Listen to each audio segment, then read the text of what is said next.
Assalamualaikum warahmatullahi wabarakatuh. Perkenalkan, nama saya Hamam Salta Putra, NIM 2059663 dari kelas I. Saya di sini akan menjelaskan jenis-jenis wawancara. Apa saja jenis-jenis tes yang diterapkan di perhotelan saat rekrutmen karyawan baru? Sebelum kita masuk, kita perlu ketahui bahwa jenis-jenis tes seleksi yang bisa digunakan dalam rekrutmen perusahaan itu ada beberapa. Dan tes seleksi adalah sebuah tes yang harus dilewati bagi calon pelamar. Tes ini juga dapat digunakan sebagai suatu prosedur sistematis untuk membandingkan perilaku dari satu orang atau lebih. Masuk ke jenis-jenis tes. Yang pertama ada tes interview. Interview adalah percakapan antara perekrut dengan calon karyawan untuk memahami keterampilan, kepribadian, dan karakter pelamar kerja. Interview juga adalah sebuah kesempatan untuk menarik hati HRD dan menunjukkan kalau kamu adalah kandidat yang tepat untuk diterima. Selanjutnya ada tes kepribadian, yaitu sebuah metode uji yang mengukur sifat-sifat unik dalam diri kita. Perusahaan menggunakan tes ini untuk mengukur kecenderungan emosional, sifat, kekuatan, dan kelemahan mental calon karyawan, serta berbagai unsur kepribadian lain yang dibutuhkan oleh perusahaan tersebut. Selanjutnya ada tes psikomotorik, yaitu tes untuk mengukur penampilan atau kinerja yang telah dikuasai oleh pelamar. Dapat berupa tes paper dan pensil, tes identifikasi, tes simulasi, dan tes untuk kerja. Atau untuk mengukur sejauh mana kekuatan fisik, koordinasi tubuh, pengendalian otot, dan ketangkasan seorang dalam bekerja. Selanjutnya ada tes kognitif, yaitu tes ini digunakan dalam rangka mengukur kemampuan intelektual calon karyawan, yang mana variabel yang dilihat dari tes ini meliputi kemampuan mengingat, memahami, menganalisis, kemampuan verbal, dan berhitung.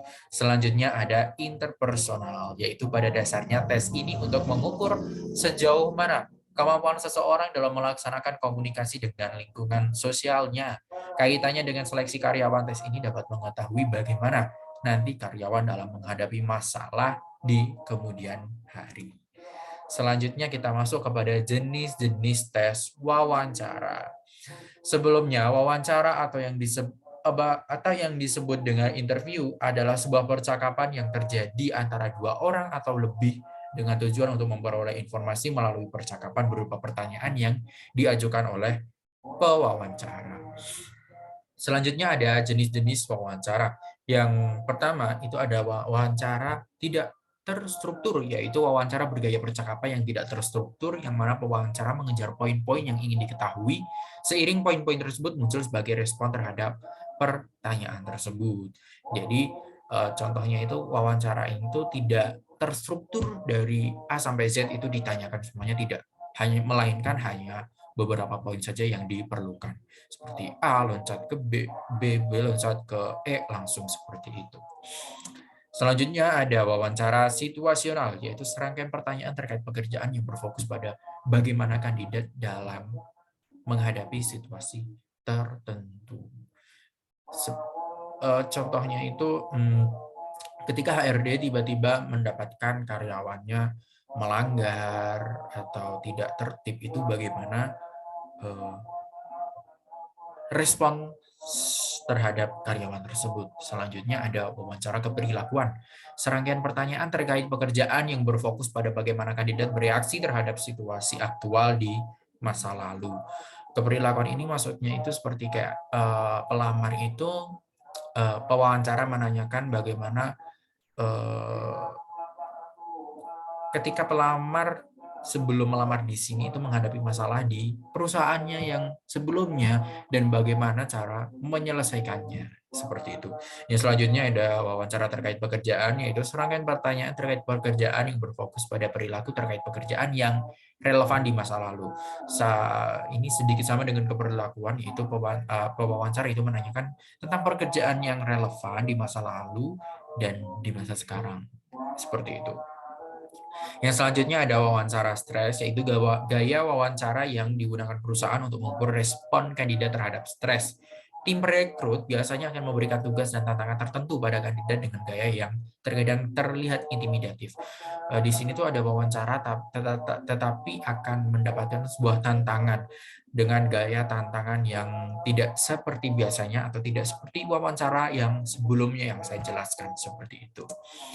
Yang selanjutnya ada wawancara berurutan tidak terstruktur, adalah wawancara dengan gaya di mana setiap wawancara itu membentuk sebuah opini independen setelah menanyakan pertanyaan yang berbeda.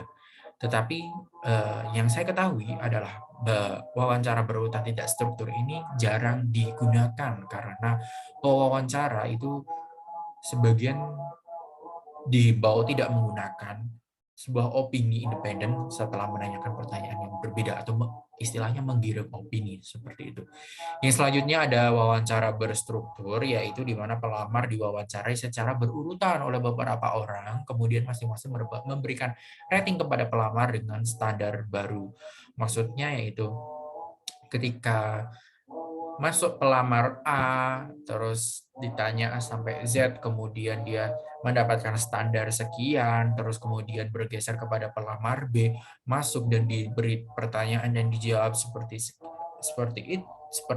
itu dan mendapatkan standar baru yang berbeda dengan yang sebelumnya, seperti itu.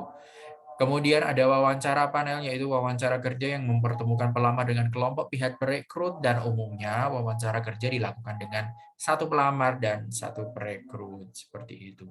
Kemudian ada wawancara telepon, yaitu teknik dengan memilih informan atau narasumber, kemudian wawancara dilakukan menggunakan via telepon, seperti itu.